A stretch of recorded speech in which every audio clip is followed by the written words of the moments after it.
Rebuilding Black Wall Street. Have you ever heard of a place where Black wealth, innovation, and independence once thrived so powerfully it shook the foundation of white supremacy? A place so successful, it was nicknamed Black Wall Street, and so feared, it was burned to the ground in just 24 hours? Welcome to My Blackness 100, where we don't just tell history, we uncover the power they tried to erase. Today, we're diving into one of the most inspiring and devastating chapters in Black history. But here's what they won't tell you. What we built matters more than destroyed. And the lessons left behind? They're not just history, they're a roadmap for our future. If you're ready to understand the truth, unlock generational power, and never see Black history the same again, hit that subscribe button and stay with us, because what's coming next might change how you see everything. Imagine a society in which Black people owned their own hospitals, schools, grocery stores, restaurants, newspapers, and banks. Oklahoma's Greenwood District, better known to the world as Black Wall Street. It wasn't just another Black neighborhood. It was a self-sustaining economic powerhouse, a beacon of what becomes possible when we gather. In the early 1900s, in the midst of a deeply segregated and racially oppressive America, Black professionals and entrepreneurs in Greenwood didn't just survive, they thrived. Despite the ever-present threat of violence and legal barriers, they built a community rooted in economic independence. Wealth flowed and stayed within. In fact, a single dollar circulated within Black Wall Street 36 to 100 times before ever leaving the community.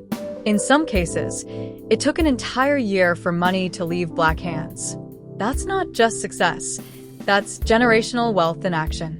Visionaries like O.W., a wealthy Black landowner, purchased land specifically to sell it to other Black people. His goal? To give our people ownership. Dr. A.C. Jackson, one of the most renowned Black surgeons of his time, ran a thriving medical practice right there in Greenwood. Meanwhile, Black women entrepreneurs played an equally pivotal role. They ran boarding houses, operated beauty salons, and owned fashion boutiques that added richness to the local economy. Their influence was everywhere, and their resilience laid the groundwork for sustained growth. But it wasn't just about money. Tulsa's Black Wall Street blossomed into a cultural mecca, a vibrant, confident Black world where pride encouraged, it was expected. The abundance of financial resources gave rise to something deeper, a culture of excellence. Churches, theaters, schools, and newspapers, all Black-owned, flourished. This infrastructure that rivaled the styles of affluent white communities, yet with a bold, distinct Black flair. Greenwood sent a loud message to the world. Black people are more than capable. We are innovators, creators, and leaders. The quality of life in Black Wall Street reflected this abundance and pride. Unlike many other Black communities in America that faced grinding poverty and neglect, Greenwood's residents enjoyed access to premium health care, quality, stable housing, all provided by Black professionals. Black doctors treated Black patients in Black-owned hospitals.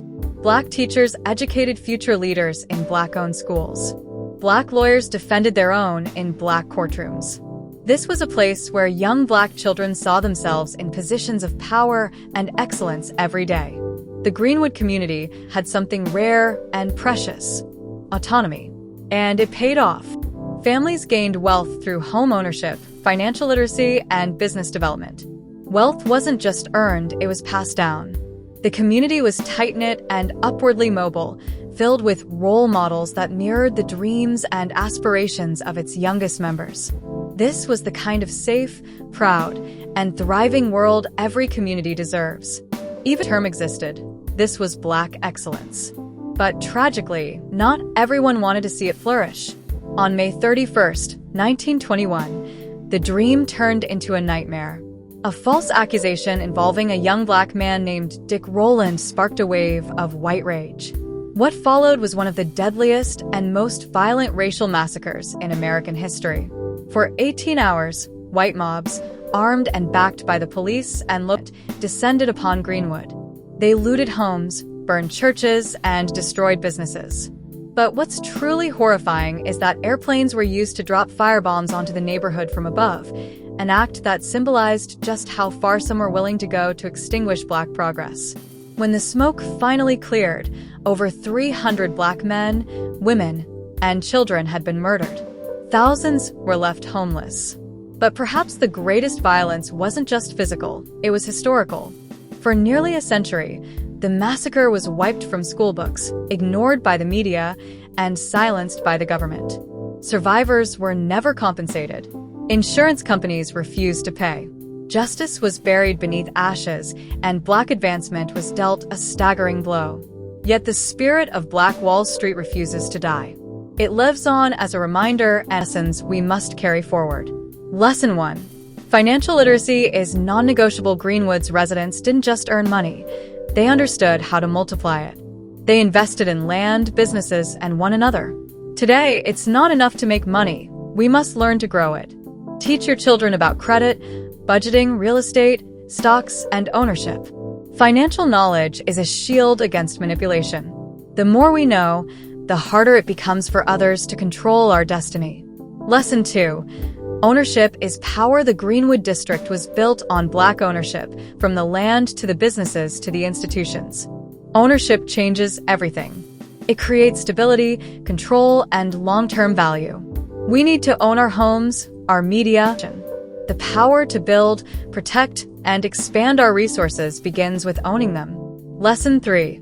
Protect what we build. The painful truth is that Black success has often been met with violence, sometimes overt, sometimes systemic.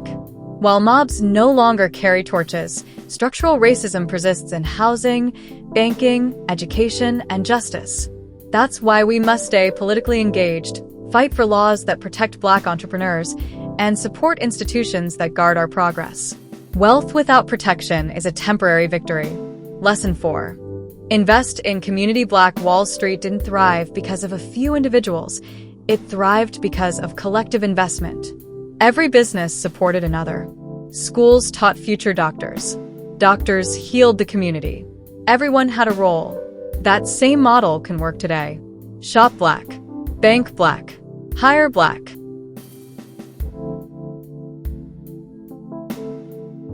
Lesson 5. Culture builds legacy. What made Black Wall Street so powerful wasn't just economics, it was culture. Black newspapers gave voice to our struggles. Black artists captured our joy. Black churches nurtured our spirit. We must reclaim and elevate our culture through storytelling, music, education, and media. When we control the narrative, we reclaim the truth. Today, we're witnessing the rebirth of Black Wall Street. Cities like Atlanta, Houston, and even Lagos are cultivating rich ecosystems of Black-owned businesses. Online platforms are connecting Black entrepreneurs across continents. From tech startups to bookstores, Black brilliance is lighting up the world once again. But here's the truth. Revival doesn't happen automatically. It takes action. Are you supporting Black businesses in your area? Are you educating your children about generational wealth? Are you advocating for policies that empower the Black community? We each have a role. And just like Greenwood, we can build something lasting. The legacy of Black Wall Street is not simply a memory. It is a blueprint, a roadmap to reclaiming power, prosperity, and pride. When we honor that legacy, we aren't just looking backward. We are moving forward with purpose. Black Wall Street was about more than economics. It was about vision. It was about excellence. It was about unity. And it's exactly what we need today. It also challenges us to reflect on the systems we engage with today. How can we recreate the kind of economic and cultural ecosystems that made Greenwood so successful? What institutions are we building that our future generations will inherit? The answers lie in how we invest our time, our money, and our energy, starting now. And while we can't undo the past, we can honor it by fighting for a future that mirrors its highest ideals. We can resist the forces that divide and diminish us by doubling down on unity, purpose, and shared progress. Just like the architects of Greenwood, we must believe in what's possible and then build it brick by brick. So, if this story moved you, if it sparked something in your spirit, don't let it stop here. Like, share, and subscribe to My Blackness 100 for more stories that uplift, empower, and enlighten. Drop a comment below and let us know. What lesson from Black Wall Street resonates with you the most? And how will you carry that legacy forward? Because this isn't just history, it's a mission. And your next move could be the spark that reignites the flame. Peace and power, family. Until next time, stay proud, stay powerful, and keep building.